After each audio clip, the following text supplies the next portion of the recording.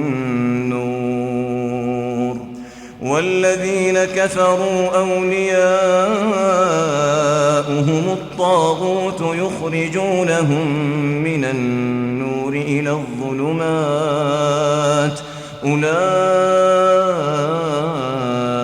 أصحاب النار هم فيها خالدون.